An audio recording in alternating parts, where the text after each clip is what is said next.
নমস্কার বন্ধুরা, আজকে আমি আপনাদের সামনে একটা চটজলদি ব্রেকফাস্ট রেসিপি বা লাঞ্চ বক্স রেসিপিও বলা যেতে পারে প্রেজেন্ট করতে চলেছি। বাচ্চাদের বড়দের সবারই খুব ভালো লাগবে রেসিপিটি খেতে। সেটি হচ্ছে চিড়ের পোলাও। এটা খুব কম সবজি দিয়ে আমি তৈরি করেছি।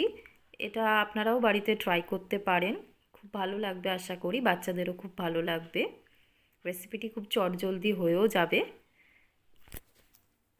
তো আসুন দেখে নেওয়া যাক রেসিপিটি করতে আমার কি কি উপকরণ লাগছে। তো ফার্স্টে আমি ননস্টিক কড়াই বসিয়ে দিয়েছি। 2 টেবিল স্পুন তেল এখানে ইউজ করছি, সাদা তেলে করব। তেলটা হালকা গরম হবে, দিয়ে দিচ্ছি এর মধ্যে আমি সর্ষে ফোড়ন। 1 টিস্পুন মতন সর্ষে ফোড়ন ইউজ করছি। ফোড়নটা হালকা গরম হয়ে যাবে, দিয়ে দিচ্ছি কারি পাতা। একদম লো ফ্লেমে করব, নয়তো সর্ষেটা ছিটোতে পারে। তো একটু ভেজে নিচ্ছি ভালো করে।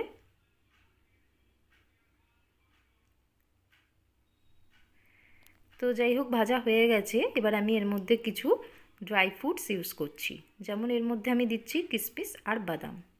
তো আপনারা আপনাদের পছন্দ মতো ড্রাই ফ্রুটস এখানে ইউজ করতে পারেন। ভালো করে একটু ভেজে নেবেন। আমি এখানে 2 মিনিট মতন এটা ভেজে নিচ্ছি।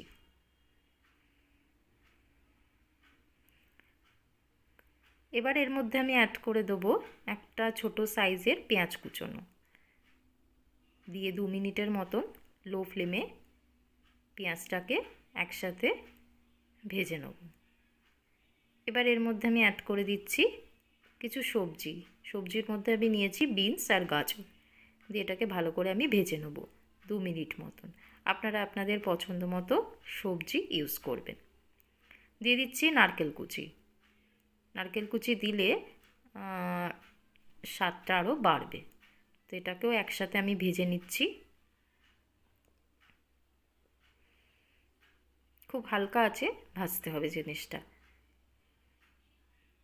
তো এবার আমি এর মধ্যে দিয়ে দেবো কাবলি ছোলা আর কাঁচা ছোলা। তো কাঁচা ছোলাটা অপশনাল, আমি আগের দিন রাত্রিবেলা ভিজিয়ে রেখেছিলাম, দুটোই ভিজিয়ে রেখেছিলাম, সেদ্ধ করে মিক্স করে দিলাম। ভালো করে একটু ভেজে নিচ্ছি। দিয়ে দিচ্ছি অল্প একটু নুন, স্বাদ মতো নুনটা দেবেন। আমি এখানে 1 টিস্পুন মতন নুনটা ইউজ করেছি। ভালো করে মিক্স করে দিলাম। দিয়ে দিচ্ছি টমেটো সস। তো এটা অপশনাল, বাট এটা দিলে টেস্ট বাড়বে আর বাচ্চাদেরও খেতে ভালো লাগবে। তো এটা মিক্স করে দিলাম। এবার আমি এর মধ্যে অ্যাড করে দেবো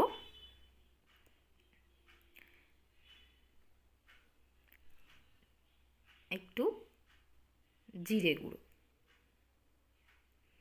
অল্প একটু জিরে গুঁড়ো এখানে অ্যাড করে দিচ্ছি। এটা ভালো করে মিক্স করে দেবো। খুব বেশি মশলা এখানে কিন্তু দেখুন ইউজ হচ্ছে না, অল্প মশলাতেই এটা হয়ে যাবে। দিয়ে দিচ্ছি পরিষ্কার করে ধুয়ে রাখা চিড়েগুলো, একদম ঝরঝরে রয়েছে, দেখতেই পাচ্ছেন।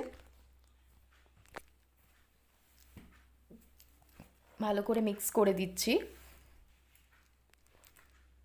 দেখুন একদম ঝরঝরে হচ্ছে না ব্যাপারটা।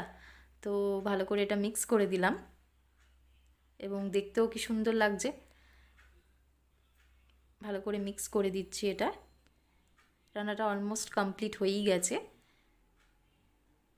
এবার এর মধ্যে আমি অ্যাড করে দিচ্ছি 1/2 টিস্পুন মতন গরম মশলা।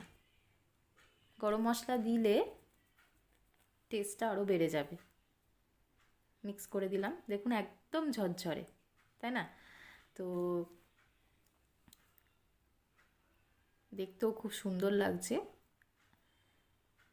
তো রান্নাটা আমার কমপ্লিট হয়ে গেছে। দিয়ে দিচ্ছি একটু চিনি। একটু মিষ্টি মিষ্টি হলে খেতে ভালো লাগবে, বাচ্চাদেরও ভালো লাগবে। মিশিয়ে দিলাম। এবার এর মধ্যে আমি অ্যাড করে দেবো ঘি। 1/2 টিস্পুন ঘি এখানে অ্যাড করে দিচ্ছি,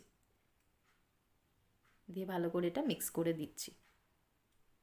3 মিনিট মতন এটাকে একটু ভালো করে ভেজে নেব।